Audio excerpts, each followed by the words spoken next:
Il est temps de passer à la seconde diapositive. Donc nous quittons le mode plein écran en appuyant sur la touche E et C ou échappe de votre clavier. Vous cliquez dans une zone vide de l'écran à droite de robot, donc en dehors du cadre. Vous laissez le doigt appuyé sur le bouton gauche de la souris et vous repoussez en quelque sorte cette première diapositive vers la gauche pour arriver dans cette partie-ci vide de l'écran où nous allons créer notre deuxième diapositive. Vous appuyez sur le bouton Insert, ensuite vous choisissez Image, Select Files, vous sélectionnez Robotnik. Je clique sur le bouton Ouvrir. Alors dans cet exposé, dans cette deuxième diapositive, je vais parler du sens étymologique du mot robot. En d'autres termes, quelle est l'origine de ce mot? Eh bien, on le trouve dans les langues slaves, en particulier dans les langues polonaises et tchèques, puisque robotnik veut dire en réalité travailleur. Et de ce terme robotnik a dérivé le terme robot. Eh bien, donc je sélectionne ce journal, je le place plutôt ici.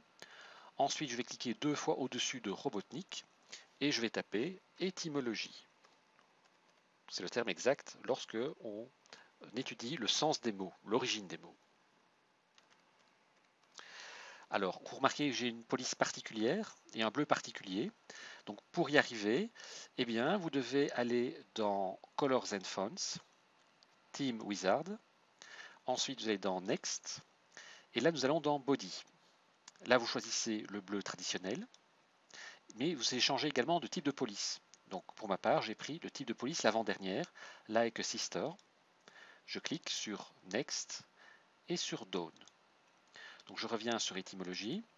Je clique sur le petit pinceau, le petit crayon plutôt, et vous sélectionnez la balise Body. Donc je sélectionne Body et je clique sur OK. Alors étymologie, je vais le placer ici. Je vais peut-être insérer une flèche. Je vais dans le bouton Insert. Ensuite, je vais dans Shapes. Je vais choisir la flèche qui se trouve là. Je vais peut-être zoomer, comme ça on verra un peu mieux. Et je vais tracer une flèche. Alors peut-être que je ne vais pas la faire trop droite, cette flèche. Je vais d'abord la placer comme ceci. Je vais cliquer 2 fois. Et là, on peut arrondir cette flèche comme ceci. Je vais la placer ici. Je vais faire en sorte que Robotnik soit légèrement en rotation. Donc je dézoome, je clique sur Robotnik et je vais placer Robotnik un peu plus comme ceci. Étymologie également, mais là plutôt dans l'autre sens, comme ceci. Je vais resélectionner la flèche. Je vais l'agrandir, donc en cliquant 2 fois dessus, comme ceci. Voilà. La rendre un peu plus épaisse. Donc si je reclique à l'extérieur, je reclique sur la flèche. Pour la rendre plus épaisse, je fais ceci. Voilà. Voilà, comme ceci. Ensuite, je vais donc signifier que ce terme Robotnik veut dire travailleur. Donc je vais sélectionner cette flèche-ci. Je fais un CTRL-C, CTRL-V. Je la place, par exemple, plutôt ici, avec la main. Je vais effectuer une rotation.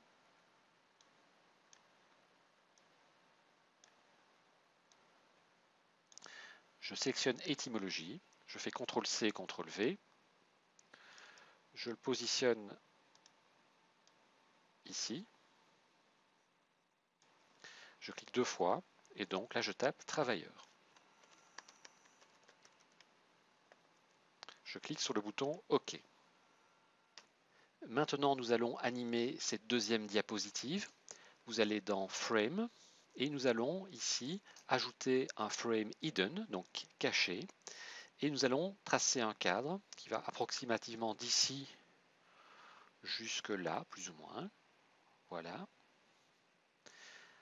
Et donc nous avons rassemblé en fait sur une même animation, en même temps étymologie, la flèche et une partie de l'article de journal. Alors maintenant, vous appuyez sur la touche P du clavier. Alors si ça ne fonctionne pas, vous cliquez sur le gros bouton ici à gauche pour revenir au point de départ. Vous cliquez sur Passe et là, vous allez cliquer une première fois sur étymologie. Et une seconde fois sur le cadre qui entoure à la fois étymologie, la flèche et le journal, comme ceci. Une troisième fois sur travailleur. Le résultat, eh bien, on va l'examiner en allant ici sur le bouton Play. D'abord, je reviens ici en arrière, en appuyant sur la flèche droite de votre clavier. Donc là, nous sommes sur la première diapo. Puis vous appuyez sur la flèche droite de votre clavier. Nous avons ici donc l'étymologie, qui provient donc du mot robotnik, qui veut dire travailleur. Bien entendu, dans le cadre de cet exercice, je suis un peu limité par le temps, donc vous pouvez évidemment prendre le temps qu'il vous faut pour placer vos objets aux endroits vraiment adéquats et de travailler donc vos animations. Alors pour ma part, je retourne sur ici mon écran de départ, je dézoome. Je me positionne d'abord ici pour être bien droit, je clique à nouveau sur la maison ici, à droite. Voilà, je me positionne à droite de la deuxième diapo pour créer une troisième diapo et donc pour parler de la pièce de théâtre dans laquelle, pour la première fois, on a utilisé le terme robot, qui est donc dérivé du robotnik. Eh bien, je vais dans Insert, ensuite je vais dans Images, Select Files, et là je vais sélectionner trois fichiers, celui intitulé Poster, vous appuyez sur la touche CTRL de votre clavier continuellement, et vous cliquez une deuxième fois sur Auteur, et toujours en ayant la touche CTRL appuyée, une troisième fois sur Théâtre. Je clique sur le bouton Ouvrir. Vous patientez quelques instants.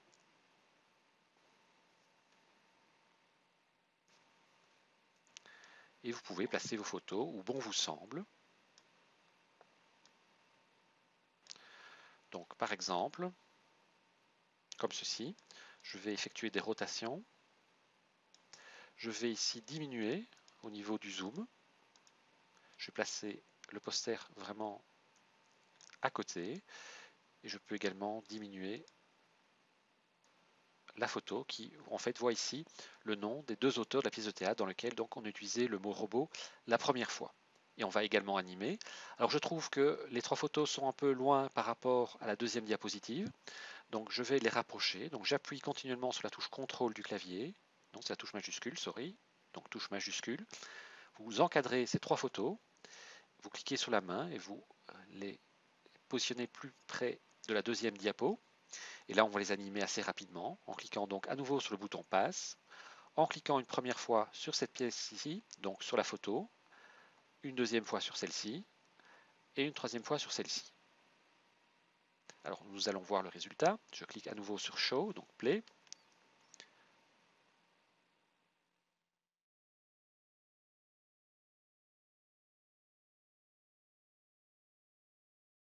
Voilà. Nous continuons notre travail en composant la quatrième diapositive. Et pour ce faire, nous allons tout d'abord sélectionner le contenu de l'entièreté de la première diapositive. Vous appuyez continuellement sur la touche majuscule et à l'aide du clic gauche de la souris, vous encadrez ce contenu, comme ceci. Vous effectuez un copier-coller, CTRL-C, CTRL-V. Alors, je vais ici positionner cette copie ici à un autre endroit de ma présentation. Je vais d'abord sélectionner le cadre, j'en ai plus besoin, donc j'appuie sur la touche Delete. Je vais également sélectionner le robot que je peux enlever, j'appuie sur la touche Delete. Je zoome pour travailler de manière peut-être un peu plus aisée. Je sélectionne le texte, je vais le positionner un peu plus vers le bas, nous le repositionnerons correctement tout à l'heure. Et là, je vais modifier le texte, je clique deux fois et je vais taper le, et puis je vais à la ligne, accompli, je vais à la ligne, automatiquement,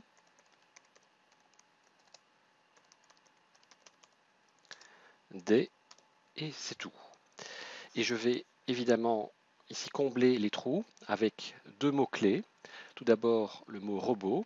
Et pour avoir à peu près le même style que le titre, je vais sélectionner la date. Attention, je veux sélectionner également la date, mais aussi le cadre. Donc pour y arriver, il faut cliquer sur le bord, comme ceci. Et là, ce sont les deux éléments qui ont été sélectionnés. Alors là, de nouveau, vous faites un copier-coller, CTRL-C, CTRL-V. Alors provisoirement, je le mets un petit peu en dehors. Je vais tout d'abord modifier sa rotation en me repositionnant comme ceci.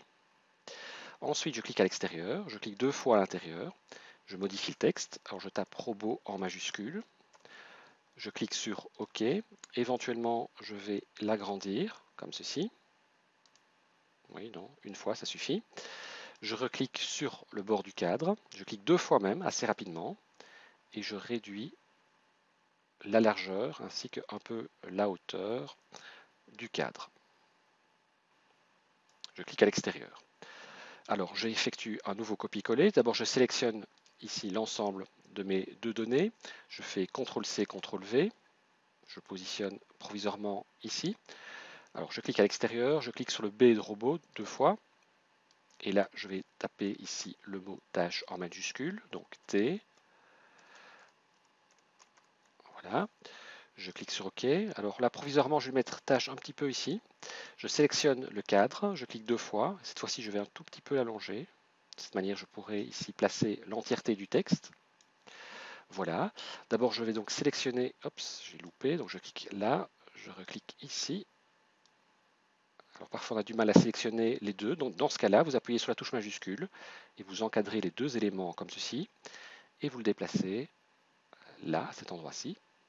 Même chose pour celui-ci, j'appuie sur la touche majuscule, j'encadre, je relâche tout. Oups, là j'ai pris juste ce qui était à côté, donc je vais aller ici de manière plus précise. Voilà. Et je repositionne tâche ici.